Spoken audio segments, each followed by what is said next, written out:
Profundidad. En Notimundo están los protagonistas de la noticia. Hacemos contacto en este momento con el abogado Francisco Vergara, candidato a la Asamblea Nacional por la Alianza 217-20, para hablar sobre sus propuestas y la propuesta que tiene para el nuevo legislativo en el poco tiempo que restaría de este periodo. Abogado Vergara, gracias por estar con nosotros. Fausto Yepes le saluda, bienvenido. Fausto, muy buenas noches, no sé si usted me escucha bien. Estoy en Puerto Viejo, en la capital de Manabí. Un fuerte abrazo a todos quienes nos ven y nos escuchan en Notimundo. Gracias, doctor Vergara. ¿Cuál es a su criterio, cuáles son las prioridades de este nuevo periodo legislativo, tomando en cuenta primero el poco tiempo que tienen y eventualmente pues un gobierno de hecho de transición, pero que podría cambiar las cosas? A ver, hay una claridad, hay una necesidad absoluta en el Ecuador que es del tema de la seguridad. Y en lo que le corresponde al legislativo, lo primero que tenemos que hacer es recibir la proforma presupuestaria para el año 2024 y verificar que en las partidas presupuestarias que corresponden a la Policía Nacional, a las Fuerzas Armadas, haya los recursos suficientes para otorgarles el equipamiento que necesitan y les permitan dar el patrullaje y tomar las acciones que se requieren desde el primer día del año 2024, porque no podemos esperar absolutamente ni un minuto más de que se derrame sangre en las calles de nuestras ciudades, de nuestras parroquias, en el sector rural, y tenga la ciudadanía que estar viviendo en ese estado de inseguridad. No hay otra forma de tener una política pública de seguridad sin recursos. Por lo tanto, la Asamblea Nacional, inmediatamente que reciba la proforma presupuestaria enviada por el presidente Yacu Pérez desde el mes de diciembre, que ya está elaborándose, será para ser aprobada de forma inmediata. Ese es el primer compromiso que tenemos como asambleístas de la Alianza. Claro que se pueda. Hay una pregunta que les he hecho a otros candidatos y tiene que ver precisamente con las propuestas en el plano de la seguridad. Muchos ofrecen cambios en la legislación, proyectos de ley que podrían fomentar, dicen, una mayor seguridad en el país, porque en efecto es la principal preocupación de los ecuatorianos. Pero no es necesariamente una falta de leyes lo que ocurre en nuestro país.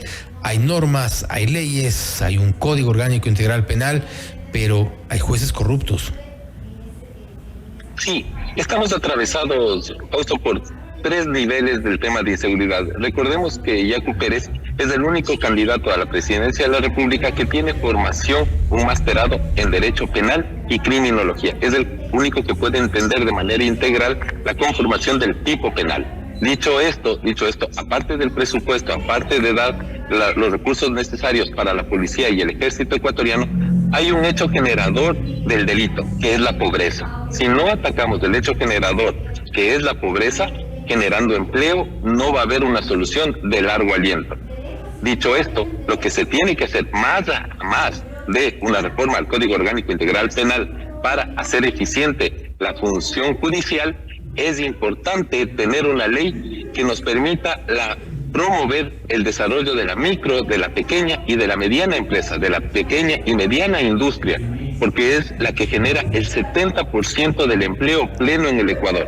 Y cuando usted genera empleo, cuando usted genera trabajo en el Ecuador, usted tiene la oportunidad de que esos padres, de esas madres de familia, puedan educar, alimentar, darles salud a sus hijos, a sus padres que tal vez ya están ancianos, y eso les da dignidad. Automáticamente empieza a destruir esa máquina que genera delincuencia. Entonces es un tema más complejo que solo dar seguridad a las consecuencias, atacar las consecuencias. Tiene que atacar también el hecho generador.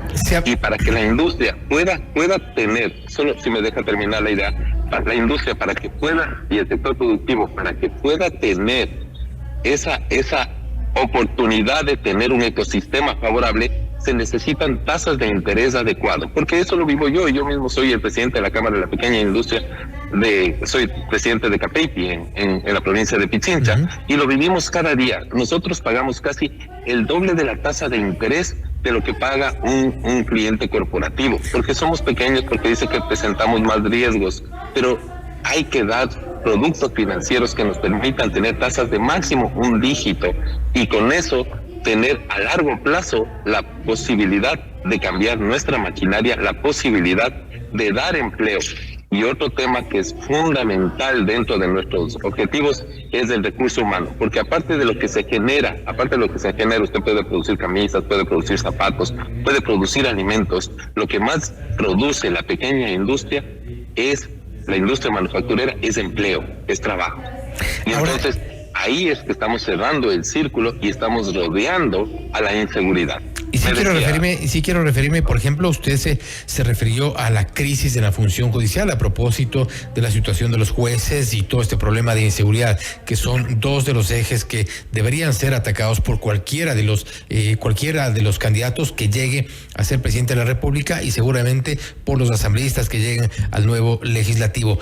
En la crisis de la función judicial, ¿cómo solventarla? ¿Cómo lograr una depuración adecuada, efectiva entre los jueces y cómo lograr también una independencia, creo que necesaria? No obstante, en la consulta popular anterior no se aprobó la necesidad de una suerte de autonomía de la Fiscalía respecto al Consejo de la Judicatura. Ahí le abordo los dos temas, la depuración y esta autonomía, el funcionamiento de la función judicial. A ver, como les decía, para que exista una política pública que nos permita transformar a la función judicial, definitivamente lo primero que tenemos que hacer es darle recursos, porque no existe política pública sin recursos. ¿Cómo puede ser posible, más allá que esté de acuerdo o no, de que el presidente del Consejo de la Judicatura tenga que hacer una demanda al Estado ecuatoriano para conseguir presupuesto, para tener resmas de papel para tramitar los juicios? Son temas inaceptables, que cuando usted no da los recursos necesarios, se genera todo este ambiente de que les permite generar dificultades para vender facilidades. Entonces, cuando usted ataca integralmente el problema, les da capacitación, les da recursos, por supuesto ahí tiene la oportunidad de evaluar si están dejando los procesos atrasados, si es que están generando, como le decía, dificultades para vender facilidades. Pero tenemos que tener una responsabilidad integral como Estado, dándoles los recursos para poderles evaluar. Dicho esto, no solo este tema es el que afecta al tema de la seguridad. Hemos hablado de la policía, hemos hablado de la función judicial. También tenemos que tener mucha responsabilidad en la estructura y manejo de los centros de rehabilitación social. Tenemos que separar por peligrosidad cada uno de los 32 centros que están funcionando en el Ecuador, porque no hay otro mecanismo sino de separarles y que no estén mezclados en ese ambiente. ¿Cree usted de tener en cuenta de que la pobreza es el verdadero hecho que genera la inseguridad? ¿Usted cree en el cambio de estructura, por ejemplo, del Servicio Nacional de Detención a Personas Privadas de la Libertad, SNAI? Porque da la impresión de que tal como está estructurado, tal como ha funcionado, no tiene una efectividad, al menos no opera como se necesita.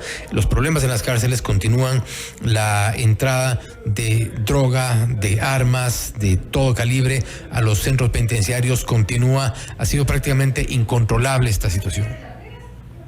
En un momento dado hemos conversado que sí hay que tomar la decisión. El candidato a la presidencia, Yacu Pérez, ha manifestado que no le tendrá la mano de militarizar los centros de rehabilitación social, porque hay que tomar las decisiones que se necesiten para cambiar esas circunstancias. Los resultados hablan por sí solos. Están fuera de control los centros de rehabilitación social. Pero le quería manifestar algo más. Tenemos el problema, y como lo sigo insistiendo, es un tema de generación de empleo, de generación de trabajo, de combate a la pobreza. Y esto, como está vinculado a los trabajadores, no debemos descuidar el Instituto Ecuatoriano de Seguridad Social, que es el otro tema que tenemos que abordar con mucha seriedad en este periodo legislativo. Para poder abordarlo con seriedad, lo primero que tenemos que dar es una señal de buena voluntad y una voluntad de pago, como cuando usted tiene una deuda y tiene que cancelarla. ¿A qué me refiero? Es que el candidato a la presidencia, Yacu Pérez, ha ofrecido pagar parte de la deuda que se tiene a la seguridad social.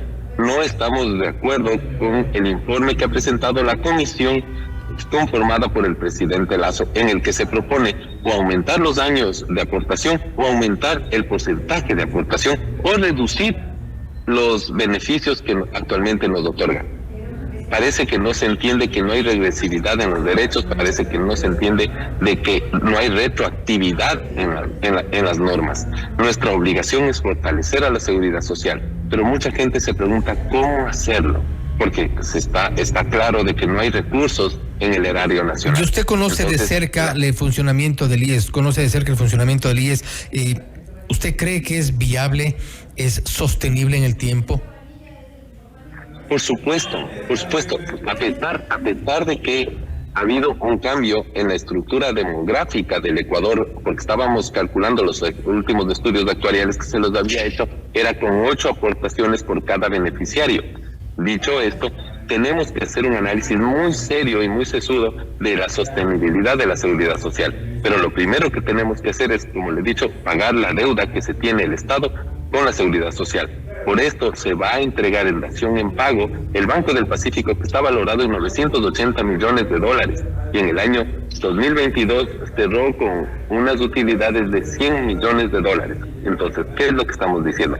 Se le va a pagar el capital y se le va a dar un activo productivo que le permita mejorar el flujo que tiene el Instituto Ecuatoriano de Seguridad Social y con eso cubrir las partes de las obligaciones que tenemos de las pensiones y del servicio de salud, porque el servicio de salud es uno de los beneficios que más directamente nos percibimos quienes somos afiliados, quienes aportamos a la seguridad social, y las pensiones quien nuestros padres reciben cuando ya están viejitos. Exactamente, mi madre y mi suegra son beneficiarias de las pensiones y es una preocupación hasta personal que uno tiene de darle sostenibilidad. Pero más allá de los 980 millones que está valorado el Banco del Pacífico, estamos dentro de la propuesta entregando todas las centrales hidroeléctricas que se encuentran en la cuenca del río Paute, que corresponde a Amasar, Molino y Sopladora, que están valoradas en 3.500 millones.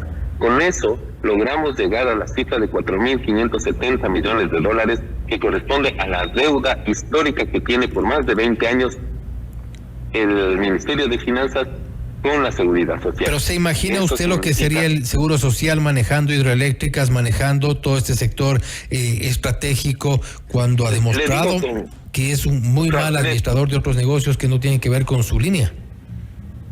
Te digo con claridad, no es un tema que nos estamos inventando, así funcionan las cajas de pensiones más importantes en el mundo, las más solventes, cuando tienen activos que les permiten tener un flujo, porque ustedes no por el pretexto, y le digo con toda claridad, o por la justificación de que haya corrupción, la corrupción hay que combatirla, la corrupción que existe en el hospital y en el servicio de salud hay que combatirla. Va a terminar siendo un botín político.